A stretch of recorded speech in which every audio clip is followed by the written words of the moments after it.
So we talked about culture conditioning. Mm-hmm. We talked about fixing the unbroken me. Is there any other thing that you think we left out about fixing the unbroken me? We don't, because some of the comments, we don't want people to leave here that we put something out there and we didn't show them the steps because the number one thing in fixing it, what I got out of it, it starts in here. Correct. And not only does it start in here, it ends in here. It continuously operates within. Yes. Everything you need is right inside to fix whatever's broken in you. Correct. You know, a thing I like to tell people, 99% of things that we have broken, we can fix ourselves. Because of the simple fact, why? Because we control what's inside our bubble. So we're not broken. We ain't broken. Mm-hmm. We ain't broken. Anybody who spends a lot of energy trying to fix things within them that's somebody else's, they're going to think they're broken. Because 9 times out of 10, if you're doing something for somebody else and you hadn't trimmed the fat yet, they can't make up their mind on what they want because they don't know. They don't know what makes them happy. They just know that you're going to take care of it and they're going to hold you accountable to do it. So, like we always do, we give a call for action. I would say, for me, in my opinion, in the bubble, and fall in the bubble, I would say the first thing a person has to do is determine what's other people's stuff in their life. And if you go to the YouTube channel, Constructive Talk to YouTube, it's a segment on that, other people's stuff. You have to, from your workplace to your home to your social network, identify what's other people's stuff and give it back immediately. Have a house spring clean. Yeah, that's one, and that's okay because it's theirs. This is not yours. Because you can spend time. Ain't this mine? Yeah, you can have that. But I really need you to fix this for me, please. And yeah, right? So if you do that, identify what's other people's stuff, give it back to them. And then the remainder stuff that's yours. Hey, before you leave that, this is one thing that we talked about the other day. Okay. I said, sometimes you need people in your life. And he got me straight on this. I said, sometimes you need help in your life to fix things, you know, and when you need help in your life to fix things, you need somebody to carry that burden for you. Mm-hmm. But then you came back with swimming a gym, and now he said this, I ain't said this, but I'm gonna stick with it. He gave the parable about the footsteps in the sand. Oh wow! And Lee was saying how in the actual passage it says that, you know, when you was going through things, it was only one set of footprints. Mm-hmm. And everybody said during that time God was carrying you. No.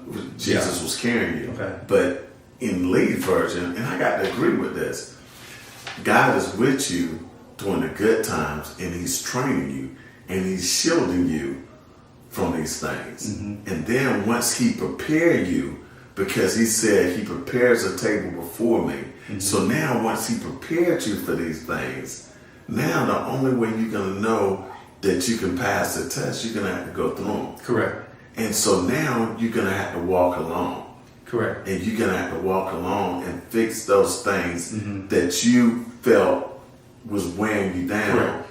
You already been given the tools. Correct. You're given the tools, and now you see those one footprints in the sand. Because just like when you learn how to ride a bike, what happened? Your parents is pushing you on the bike, and then you ride, and then next thing you hear a voice from the distance said, "You're doing it, and you look back and you fall because your parents didn't let you go.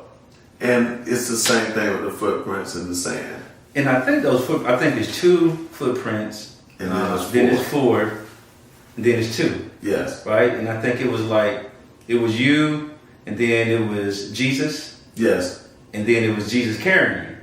it was you by yourself. Mm-hmm. You and Jesus was walking together, and then after you and Jesus was walking together, next thing you know, you just see one set of footprints. Mm-hmm. So the poem says, "Lord, I looked up during my hardest time. Mm-hmm.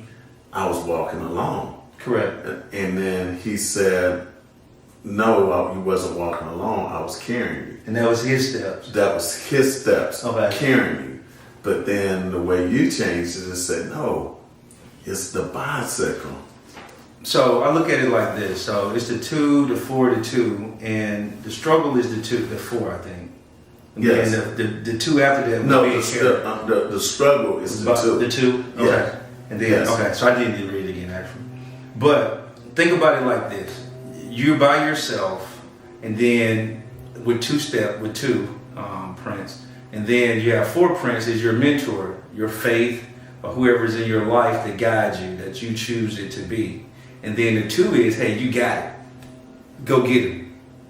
Because during the mentorship phase is where you get to depend on the skills that you've been doing forever and identify the fat that needs to be trimmed. Identify what's yours and what's somebody else's, right? And then you say, okay, yes, I can do this. And then you go do it.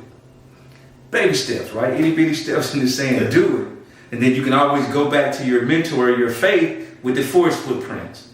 Boom, then you go back with the 2 again. Because you can do, it's all a process of believing from within, because you are the purpose of your life. Yes, and then going back to what you were saying is the stuff that people are saying, the first thing you got to do is get rid of other people's problems.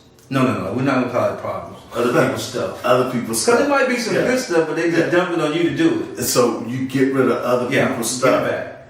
And yes, they need help, but you help them Help themselves. help themselves. Let me help you help me to help you. Correct. That's in this book. I spelled that out in the book. And so when you give these people this stuff back, you're not being selfish. No. You doing the thing that they tell you on the plane. Hey, you got a baby, but put your mask on first. I think people say nowadays, you're doing too much. Isn't that like the statement? Yes. Or you're doing too much. That's true when you're trying to get your mindset back. Sometimes you're doing too much. That kid that's 5, 6, 7, man, they can do a lot of things if you teach them. Yes. That you don't have to do anymore.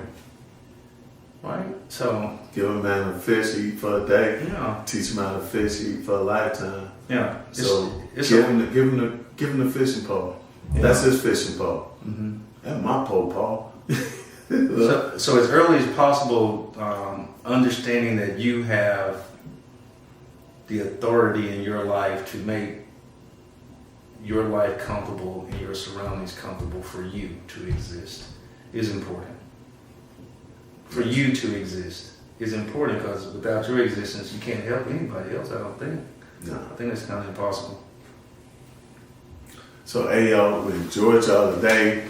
Hey, tell a friend, tell everybody that, share these